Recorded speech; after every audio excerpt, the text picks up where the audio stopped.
안녕하세요. 이콘TV 구독자 여러분. 오랜만에 인사드리는 이콘TV 호스트 록산입니다. 얼마 전에 출간된 부자로 가는 달이 브릿지라는 책이 나왔는데요. 나오자마자 베스트셀러 딱지가 붙었습니다. 그래서 오늘은 브릿지의 저자이신 아린 김수연 작가님을 모시고 이런저런 이야기 한번 나눠보려고 해요. 안녕하세요. 저는 아린이라는 닉네임으로 활동하고 있는 김수연이고요. 전업주부이면서 투자자로 활동을 하고 있습니다.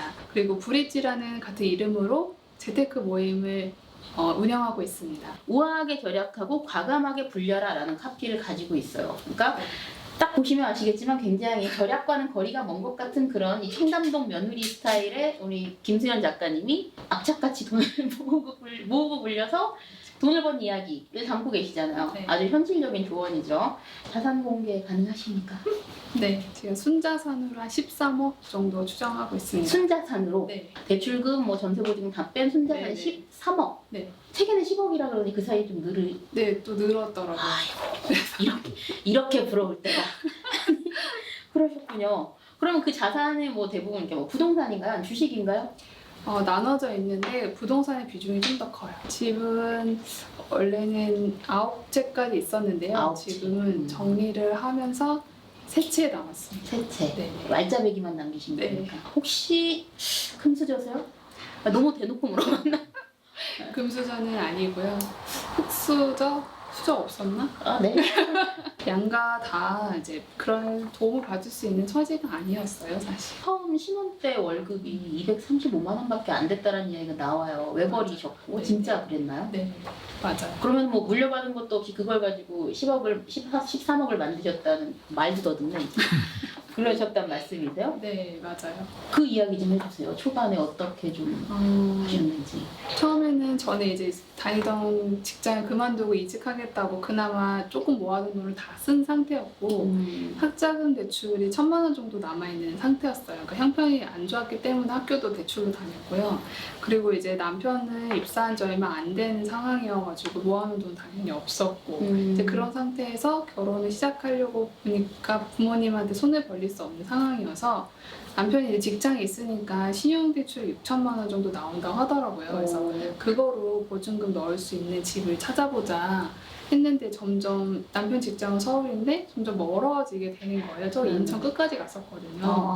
그러면은 출퇴근이 너무 힘들잖아요. 그렇죠. 그래서 그럴 바에는 그냥 아직 아기도 없고 둘이니까 원룸을 구해서 살자. 그래서 다시 그 원룸촌 그때 가산동이었거든요. 가산동 원룸촌에 가서 다시 집을 알아봤는데 그 돈도 부족하더라고요. 그래가지고 이제 그 반전세 5만 원 해가지고 보증금 6천만 원을 그렇게 썼어요. 전세보증금 대출이 6천만 원, 학자금 대출이 1,000만 원에서 마이너스 7천만 원으로 시작하신 건데 그게 불과 6년 전, 7년 전? 네. 정확한 걸 좋아하시니까. 네. 7년 전이란 말이에요. 네. 근데 그 사이에 순자산 13억으로 만드는 게 그렇게 가능한 거 어떤 비결이 있으셨던 거예요? 원룸에서는 계속 살 수가 없으니까 전세로 이사를 가자. 그래서 우리 수준에서 갈 수 있는 전세를 찾다 보니까 인근에 좀 오래된 아파트는 전세 9천만 원이더라고요.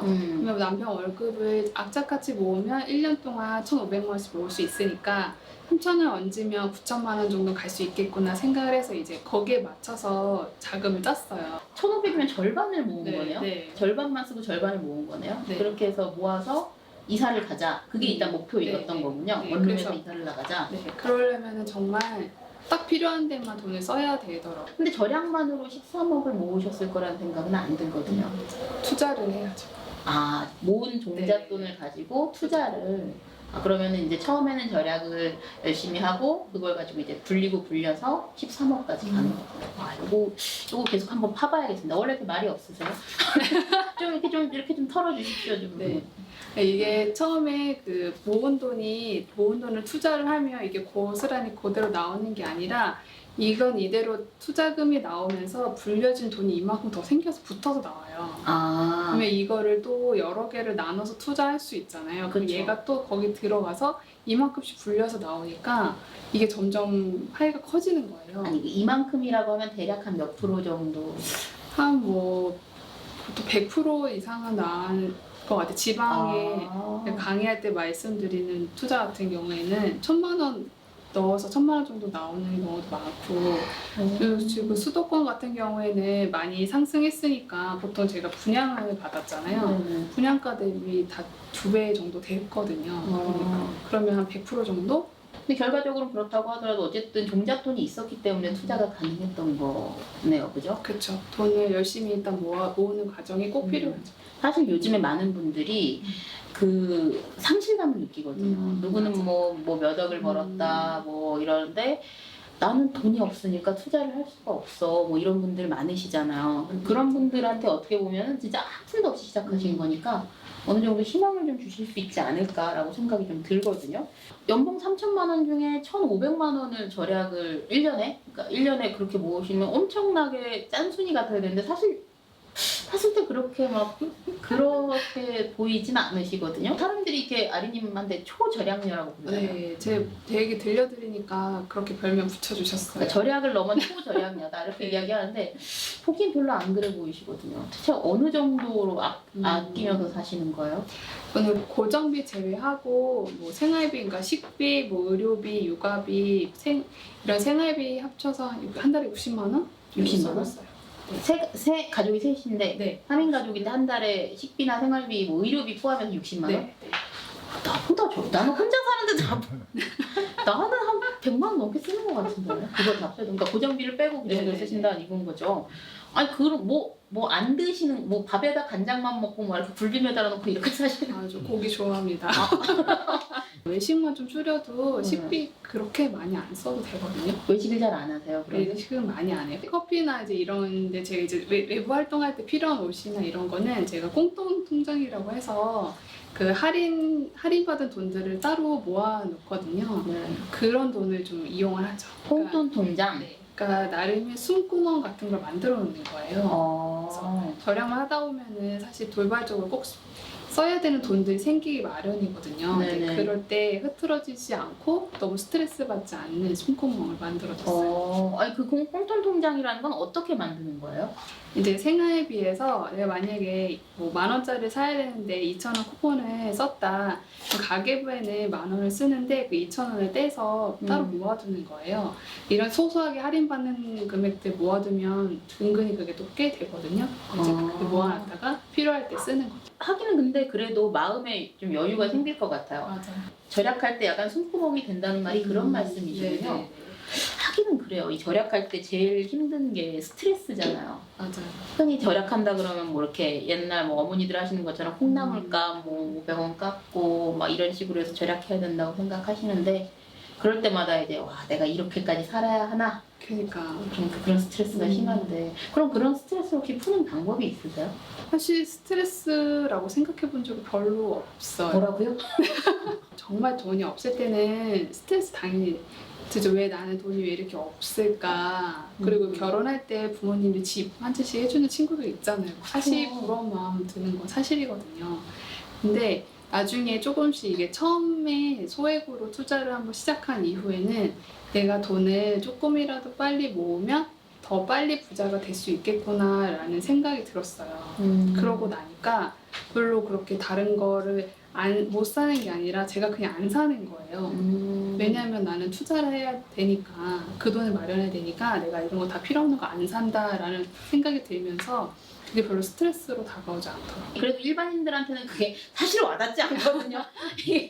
만약에 이제 목사님처럼 나는 무조건 맛있는 거 외식은 꼭 해야겠다 이렇게 하시면은 이 안에서는 외식을 좀 실컷 하자 이런 식으로 범위를 좀 정해놓는 거예요. 단 이것만 넘지 말자 이거를 정해놓으면 좀 죄책감 안 느낄 수 있거든요. 그러니까 외식할 때 진짜 돈 아껴야 돼 생활비 모자라는데 외식하는 거 되게 죄지은 기분 들기 시작하면 좀 스트레스 받을 수 있어요. 근데 15만 원 안에서는 내 먹고 싶은 거 마음껏 먹겠다 이렇게 마음 먹으면 훨씬 거기서 벗어날 수 있죠.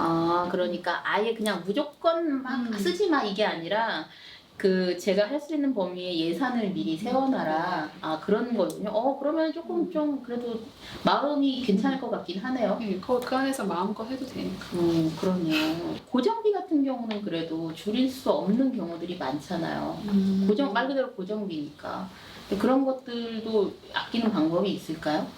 보통 고정비에서는 별로 건드릴 게 없다고 그냥 그렇게 딱 그쵸. 단정 지으시는 분들이 많은데 사실 진짜 아끼려면 이 고정비를 손을 봐야 돼요. 여기서 많이 줄여놔야 고정적으로 나가는 돈을 줄여놔야지 여기서 도움이 많이 되거든요. 그래서 하나하나 이제 살펴보는 거예요. 그래서 그러면은 뭐 통신비 같은 게 너무 높은 요금제가 책정되어 있지 않은지 아니면 뭐 TV 같은 경우에도 나는 이런 거 TV 잘 보지도 않는데 무슨 서비스 다 이것저것 많이 들어가서 정액이 많이 들어가서 금액이 높은 경우도 있더라고요. 보험료 같은 것도 많이 보험료.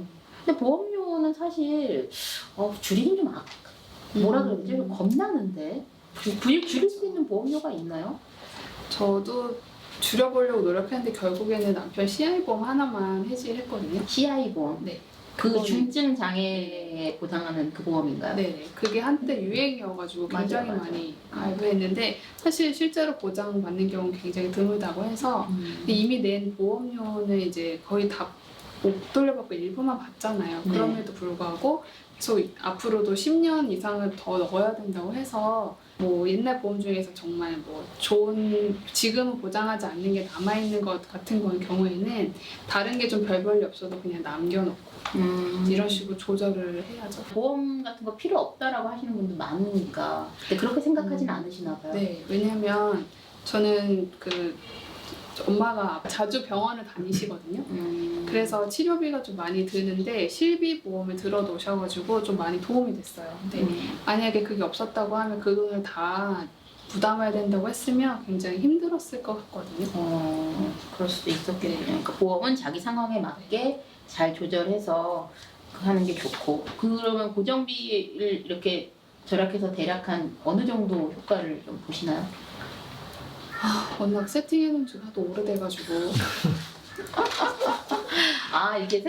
그러면 이게 세팅해서 이렇게 쭉 네. 그거 괜찮네. 왜냐면 휴대폰 요금 같은 경우도 이게 묶어놓으면은 이사를 가도 그대로 다 따라다녀요. 네, 그래서 그렇게 해놓으면은 제가 얼마나 많이 받겠어요. 여기서 더 줄일 거 있나 없나. 그래서 최대한 줄여놨기 때문에. 그거 괜찮네. 왜냐면 이게 지금 기억도 나지 않을 정도로 네. 그냥 알아서 아껴지는 거네요. 네네. 그래서 고정비가 중요하다고 하신 거군요. 네. 이게 나도 모르게 그냥 돈이 줄줄 새겨나가는지 잘 모르세요. 그래서 나중에 이제 체크해 보시라고 하면 그제서야 내가 이런 걸 내고 있었다. 이런 상품에 가입되는지도 몰랐단 말씀 진짜 많이 하시거든요. 핸드폰 요금 얼마나 나오셔요? 저 핸드폰 요금 2만 원. 2만 원이요? 네. 한 달에 2만 원? 네. 나는 한 7만 원 나오는 것 같은데. 할부값 때문에 그런 건가요? 할부 절대 쓰시면 안 돼요. 할부 이자 5.9%나 돼가지고. 할부냐가 5.9%나 되나요? 네. 되게 그걸 많네. 2년 동안 계속 내고 있는 거예요. 할부 당장 끊어야겠네. 할부가 그렇게 세다는 생각을 못했어요. 대부분 많이 모르겠어요. 그렇군요. 그러니까 그 핸드폰 값이 한 100만 원, 8, 90만 원 하니까 거기에 5.9%면 그것도 꽤 무시 못하겠네요. 그럼요. 그렇구나. 절약하시는 분들은 현금만 쓰시던데 신용카드는 없으시겠네요. 저 신용카드 아주 많이 쓰고 있는데 그렇게 많진 않은데 네. 한 몇 장을 잘 쓰고 있어요. 신용카드 쓰세요? 네.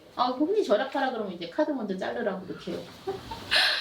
저도 그거 되게 많이 봤는데 왜 잘라야 되는지 잘 모르겠어요. 생활비 가계부라고 해서 맨날 쓰는 돈을 그 예산을 잡아놓고 그 안에서만 쓰려고 많이 노력하잖아요. 그리고 지금은 많이 습관이 돼서 쓸데없는 거를 잘 안 사게 돼요. 그러니까 저는 오히려 그러니까 카드 혜택을 노리려면 실적을 채워야 되는데 그 실적 채우기가 좀 힘들어요. 한 달에 30만 원? 30만 원, 네. 이걸 못 채워요? 하나가 아니라. 갖고 와. 내가 다 채워줄게. 갖다 드리고 싶다. 그래갖고 가끔 그거 못 챙겨서 막 10,000원 모자라가지고 혜택 못 챙길 때 가끔 있거든요. 그러면은 너무 아까운 거예요, 그게. 그것 때문에 핸드폰 요금 할인 못 받았다. 그렇지. 핸드폰 요금 할인이 좀 크겠네요. 10% 할인이니까 아까 말씀드린 그 2만 원에서 10% 할인 받을 수 있는 거잖아요. 더 추가되는 네, 거예요? 네. 그러면 18,000원이요? 네. 핸드폰 요금. 근데 거기서 끝나는 게 아니라 그 카드가 9,000원까지 할인이 돼요. 10%면 제가 핸드폰에 9만 원이 나와야 되잖아요. 핸드폰료 2만 원이니까 9만 원, 2,000원밖에 못 받잖아요. 그쵸. 그러면 소액 결제로 채워요. 그걸. 이거 9만 쓸만한. 원까지 채워요. 소액 결제로 그러면 네. 뭐 이렇게 인터넷 인상이나 쇼핑할 때 아. 쓴다던가 이렇게 해서 이게 그 G마켓 같은 거에 할인이 되거든요. 제가 쓰는 다른 신용카드가. 네네네. 그래서 거기에 10%까지 할인되는데 그 금액이랑 이거랑 잘 저울질을 다 얻으려면 또 생각을 해봐야 되는 거예요. 그래서 그런데 좀 머리를 많이 쓰죠. 그러네. 이거 꼼꼼하지 않으면 이거 약간 이렇게 1,000원, 2,000원 차이를 놓치고 그러면 되게 아깝고. 나중에 이제 혜택 받은 거 보면 9,000원 안 채우고 막 7,000원만 채웠으면 좀 아깝네라는 생각이 들죠. 신용카드에 쓴 것도 이렇게 가계부에 다 적으시나요? 적어야죠. 그렇게 해서 관리를 하면서 신용카드를 쓰시는 거구나. 네. 그러면은 신용카드를 사용해도 된다라는 주의이신 거네요. 네. 그럼 그 초보자들도 그럼 그게 할까요? 저 같은 사람들? 좀 안 될 것 같기도 하고 목사님 좀 잘라야 될 것 같기도 하고. 근데 그렇게 하려면 기본적으로 가계부 이걸 쓰는 거를 잘 써야겠어요. 신용카드 사용하는 내용도 가계부에 써야 하고 뭐 하니까. 쓰고 있는데 그렇게 맨날 쓸 필요 없거든요, 사실. 그래요? 네. 네. 그 생활비 같은 경우에는 핸드폰 앱으로 60만 원만 적어놓고 그거 맨날 오며 가며 쓰니까 까먹을까봐 맨날 적는데. 그러면은 그 생활비 가계부는 일단 예산 60만 원에서 네. 마이너스로 이렇게 네. 나가는 거예요? 네. 오늘 쓴 돈을 이렇게 네. 잔액이 얼마 남게 이렇게. 네, 그거 보려고 하는 거예요. 이번 달 생활비가 얼마 남았는지를 보기 위해서 작성을 하는 거고. 네. 그리고 이제 전체 가계부는 저는 그때그때 빼서 쓰기 편하게 수기로 쓰고 있거든요. 그럼 가계부를 2개 쓰시는 거예요? 사실 하나 더 있어요. 재테크 가계부라고 해서 아. 투자 때문에 오가는 돈을 이렇게 놓는 가계부 있는데. 그럼 그거는- 가계부를 3개를 쓰시는 네. 거네요? 그거는 이제 계산식이 들어가야 돼서 엑셀로 하고. 그러니까 일상적으로 날마다 쓰는 거는 휴대폰 앱을 통해서 그 생활비만 기록하는 네. 생활비 가계부. 그리고 그걸 포함해서 전체적으로 쓰는 전체 가계부. 네. 그리고 투자를 위한 재테크 가계부까지 이렇게 3개. 재테크 가계부는 엑셀 파일로 쓰신다고. 3개를 다 같이 쓰려면 좀 힘들지 않으세요? 그렇게 생각하실 수 있는데 사실 매일 쓰는 거는 그 휴대폰 앱으로 쓰는 그 생활비 가계부는 맨날 쓰고 전체 가계부는 사실 고정비가 들어가는 거기 때문에 고정비 날짜 다 정해져 있잖아요. 금액도 그쵸. 많이 정해져 있고 그래서 그거를 그냥 시간 날 때 아니면 월 시작하기 전에 써놓으셔도 돼요. 그리고 생활비 가계부에다 맨날 적잖아요. 그러니까 이거 일주일에 뭐 한 번이나 2번 정도만 이렇게 그냥 뭉텅이로 써요. 이날 얼마 썼다. 그러니까 잔액 그러니까 남편 월급이 이번 달에 오늘까지 얼마 남는지 이걸 보려고 쓰는 거거든요. 왜냐면 카드로 많이 쓰기 때문에 통장에는 잔고가 남아있는데 돈은 나가고 있잖아요. 그렇죠. 갑자기 내가 통장에 돈이 많은 것 같은 착시가 일어날 수 있어요. 그래서 그렇죠. 그걸 방지하기 위해서 통장에 잔고는 내 돈이 아니고 카드사로 넘어갈 돈이고 가계부에 적혀있는 잔고가 진짜 나한테 남아있는 돈이구나 이걸 상기시키려고 쓰는 거거든요. 그런 식으로 관리하면 돼서 그렇게 어렵지 않고 재테크 가계부는 사실 텀이 길잖아요. 그래서 그때만 정리하면 되는 거기 때문에 그렇게 힘들진 않아요. 지금 이야기를 들어보니까 확실히 이 절약도 굉장히 아무나 못하는구나 라는 생각이 좀 들긴 들어요. 아니에요. 아니라고요? 저도 할 수 있을까요? 네, 그럼요. 어떻게 하면 그 혹시 저처럼 생각하시는 분 많은 것 같아요. 저거 아무나 못할 것 같아. 나는 못하겠다. 이런 사람들 많을 것 같은데 그런 분들한테 따끔하게 한마디 좀 해주시죠. 이게 처음에는 종잣돈 이 1,000만 원 모으기가 굉장히 힘들어요. 사실 저도 1년에 1,000만 원 정도 모으는 거로 생각을 했었으니까 1,000만 원, 1,500만 원 만드는데 시간이 오래 걸리지만 이거를 투자로 굴리기 시작하면 점점 이렇게 금액이 속도가 붙어서 금방 불어나거든요. 그래서 처음에 좀 힘들더라도 그 시기를 잘 견디면은 부자 되실 수 있으니까 한번 해보셨으면 좋겠습니다. 제가 했으면 다 하실 수 있을 거라고 생각해요. 처음에 하면 버텨라. 아마 이게 오늘 핵심이 아닌가 생각이 듭니다. 말씀 감사하고 그 다음에는 아마 많은 분들이 궁금해하실 때 이제 불린 이야기를 좀 해보자고요. 저희는 다음 영상에서 또 뵙도록 하겠습니다. 콘텐츠를 잇다 사람을 잇다 이콘 TV